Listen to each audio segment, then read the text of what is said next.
Right. I figured I'll do it landscape. I'll put it on YouTube. You know, it's probably a bit easier to watch on there. Instead of just posting a 10-minute video to TikTok, because, you know, long form on TikTok is kind of ridiculous. It's kind of a bit of a throw. But I was talking with Kashi earlier, right? Sort of about this. And it got me thinking, and I have way too much to say, and I don't want to clog his DMs. So here we are. Anyway, feeling valued. Right? That's today's topic of conversation while I make my dinner. Kind of like sharpen this. So it's like, to understand what I'm about to tell you, I need you to do something first. I need you to believe in the impossible. Can you do that? For a thing from Barry Allen. So basically, I wasn't always the handsome, charismatic, strong, intelligent, funny, amusing, hilarious, brilliant man you see before you. Oh, if only. It might surprise some of you to learn. I was a bit of an oddball. You know, it was kind of, I didn't really find that many people to fit in with growing up, right? I never really had a big group of friends. You know, we were always moving around a lot, so it was especially hard. And, you know, my brothers didn't find it hard because they were, you know, I'm different, unfortunately. So they were fine, but maybe it's just me being stupid. Like for my 8th or 9th, like 13th or 14th birthday party, I think it was. Yeah, I had like 2 friends I invited over.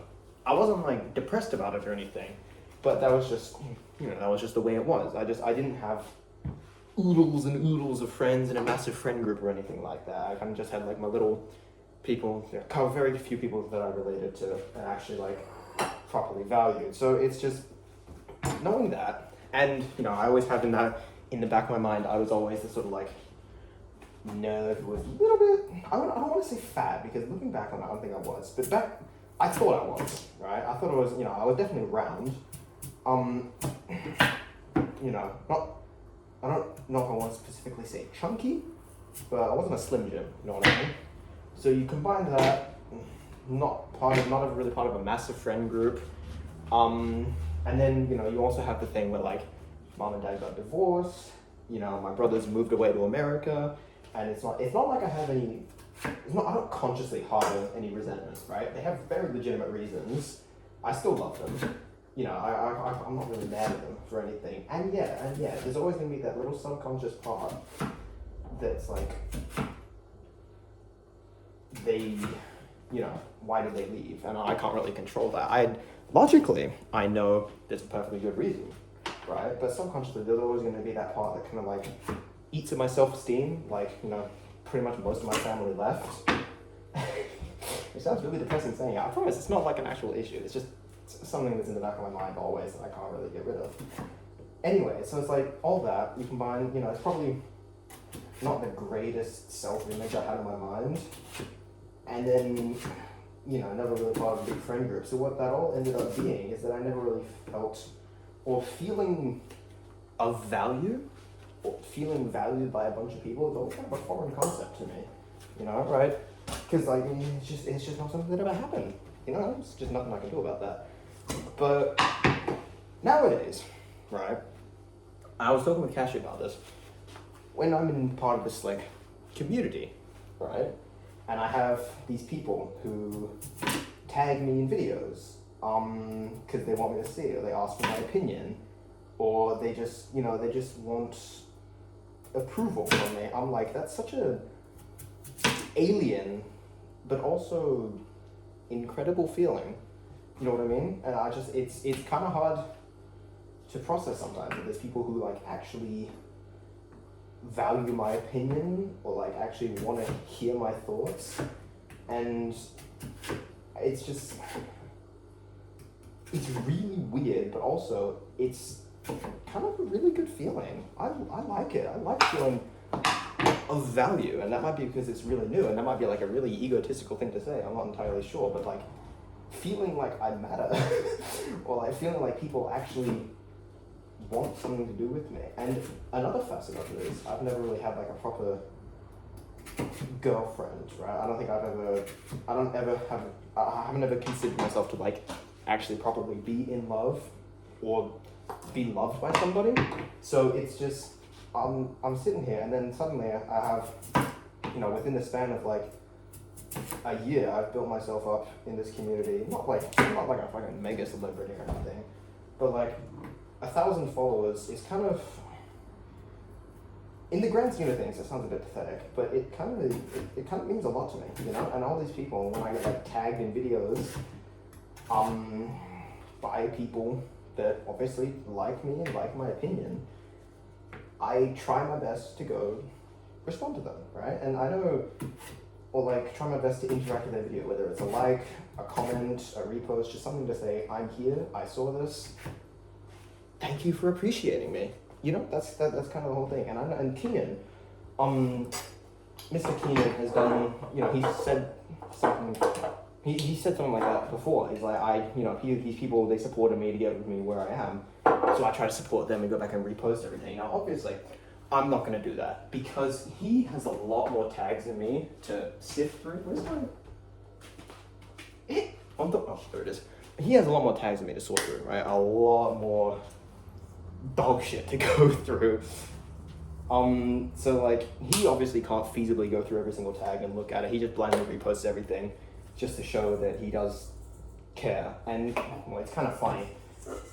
If he was a smaller creator, I think it's a bit disingenuous, because he'll repost everything he's tagging, even people that like actually hate him and like are making videos hating on him. Damn, these are very fat. Whoops. And like making videos hating on him, he'll just go and repost it anyway because he's tagged in it. Because he has way too many tags to sift through and find the ones he actually values to repost. Whereas I'm privileged enough to be able to actually go look at everything and say, oh, this is, I fuck with this. I'll actually give my opinion on this. And it's like, I was talking with Cashy as well, and he was like, he only gives his seal of approval to like things he actually does fuck with, right? Which makes his seal of approval even more important, and it makes his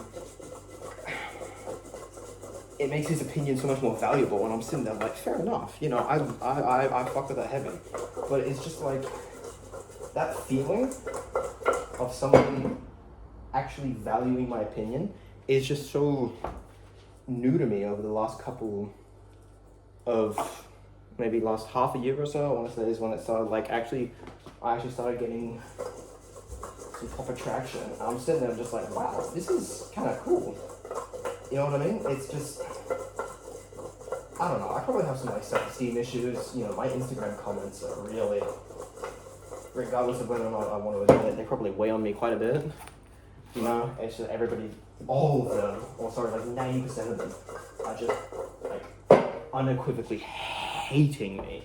Like, you're pathetic, you're small, you made no progress, you're useless, you're stupid, you're retarded, you're gay, all that shit. I'm sitting there just like, wow, it's kind of, rip. But there's not really much I can do about that. And I try to say I have a titanium mental and I try to not let it bother me. For the most part, I don't think it does. But again, it's that subconscious thing. There's always going to be that tiny little inkling in the back of your mind that says, fair enough, and you try to bury that as much as you can, but unfortunately, there's only so much burying in your active conscious that you can do, and then there's always going to be that little part of you in the back of your mind that is just, whether you admit it or acknowledge it or even know about it or not, it's always going to be there. And that probably has something to do with, despite the positive attention I'm getting from some people, that probably like sort of counteracts it, I guess. So it makes it feel like the attention from people who actually value me, it probably just makes it feel so much more impactful, because I have in the other corner, I have all these people who are actively pulling it down. So it's just, it's interesting to consider that I have, I'm only something like 1,000 followers right now. I'm not going to say I have a massive impact, but there are people who do actually value my opinion, and it's just cool to think about. It's just it's interesting, and it's I don't really know what else more I can say at this point. I think that pretty much covers everything. I'm not saying any of this to get like pity points or sympathy or like a sob story or anything. This is just genuinely just my sort of an insight into my psyche right now, right? And it's just like what I think about normally, what goes through my head whenever somebody tags me or asks my opinion, and it's just like, if I ever, I try my best, my very best, to look at everything that I'm tagged in, whatever. Don't get me wrong, it's not that many. So, I mean, I try my best to acknowledge that stuff, because I don't want to ignore people who are like actively looking to me for approval or attention, or that sounds bad, but you know what I mean, right? People who actively like value my opinion, I don't want to ignore them, so I try to like interact with everything I see. Again, whether it's a like, a comment, a repost, just showing I appreciate you. You know, that's just my little way of saying thank you for letting me feel what it's like to be valued. You know, to be able to offer something tangible that's useful or valuable or important to somebody. And it doesn't have to be that many people, but it's something. And that is just a really good feeling. It's a really good feeling. And I just wanted to say, well, thank you for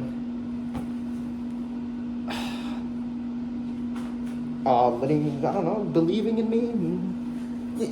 Yeah, you know what I mean. It's just, I don't really know, there's not really much else I can say here. You can kind of tell this video was unscripted. It was literally just me ranting while I cut up my potatoes. But yeah, that's kind of it. I think that pretty much covered everything. This might be the first of my cooking rants. Might be a one-off. Depends on if I ever feel like I want to say anything else. Who knows? We'll see what happens. Until then, adios.